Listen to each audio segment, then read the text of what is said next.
Hi everyone, my name is Cynthia. Let's talk books. And today I have what will hopefully be a shorter video because I mostly want to talk books with you all and catch you up on what I'm reading.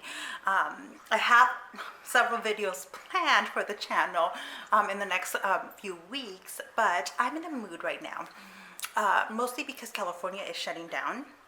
And while that's not going to change much for me because I've been staying home since stay-at-home orders came in March. But it's really frustrating that people are still not doing their part. They're not staying home when they can.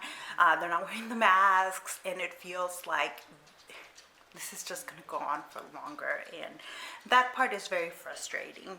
And nothing lifts my mood more than talking about books with you all.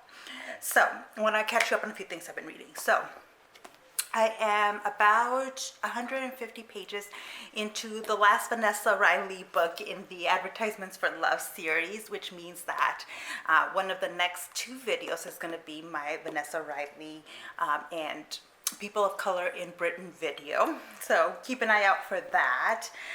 This one, The Bewildered Bride, by the way, I'm really enjoying. It's a very emotional book. Yeah, so I just need to sit down and kind of finish that one. Another one that I'm currently reading, and I think I have half an hour left of this book before I'm done with it. It's Exhalation by Ted Chiang.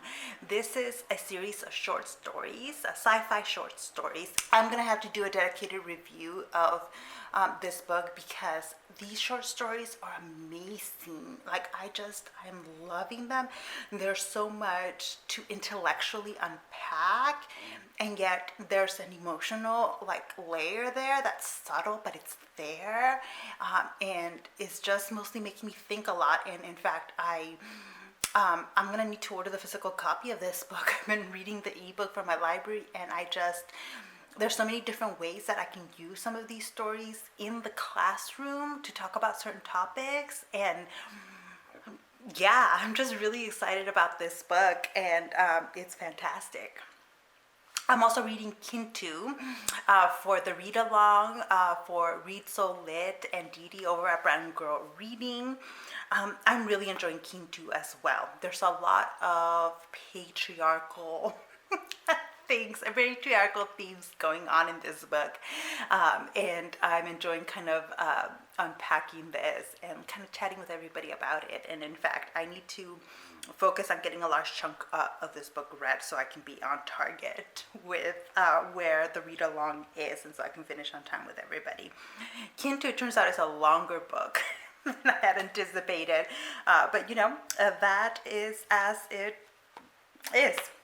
A few books that I have here, though, coming up in the TBR, The Black God's Drums. That one I'll be getting to soon because I checked it out from the library. And it's on my library queue. I also finally got my pre-order copy of Mexican Gothic, and so as soon as I possibly can, I'm going to start it and let you know what I all think. There was recently a discussion on book Twitter, and book Twitter's where lots of things happen, about trashy books. Somebody who is clearly not a romance reader called romance books trashy, at least romance books with this kind of cover. And this wasn't the exact example that they used, but they did use Jasmine Guillory as an example of non-trashy romance novels. And what they're really talking about here is illustrated versus the typical bodice ripper type covers, right? That have, the man abs and man nipples.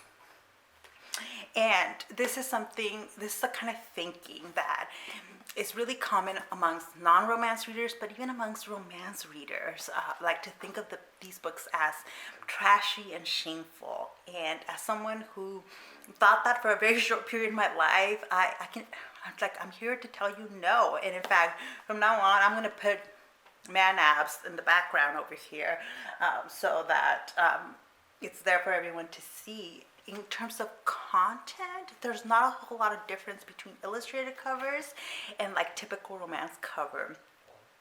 novels. Like they can be some variety, but that's just like the kind of variety that exists in any kind of book.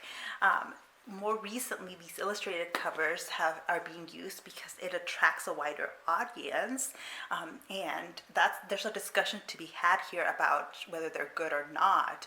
I support them because I support anybody picking up romance novels, and I also support them because they tend to be, these kind of illustrated covers tend to be used on books that are largely being written by writers of color. And so, like, hey, I'm supporting them, but I also have nothing against these kinds of covers.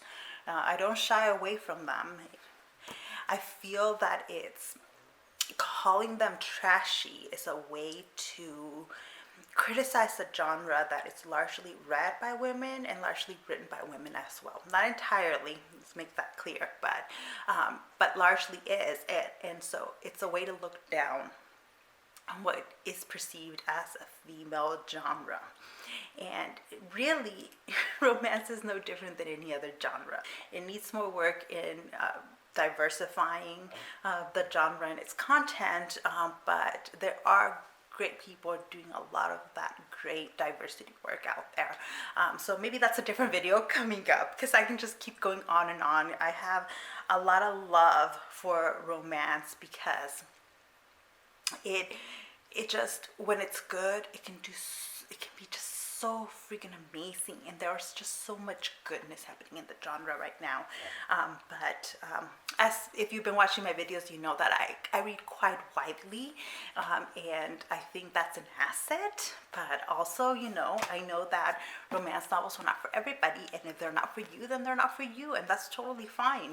Not all like, there are genres that I shy away from, largely like poetry I shy away from, but when a good one comes up, like something from like Elizabeth Acevedo, I just like jump at the chance to read them. And yeah, I'm not trying to tell you must read romance. I'm just telling you, don't look down on romance just because there's man abs on the cover. Like, especially if you've never read a romance novel, please don't criticize it based on assumptions rather than on content. Because, there's plenty of content to be criticized in all genres. Anyways, that's it. See, I feel so much better. My mood has improved so much. Maybe I just needed to vent a little.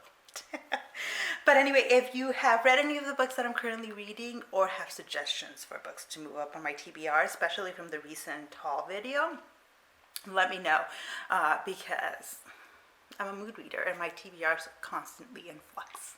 But thank you so much for watching, and I'll catch you in the next one. Bye.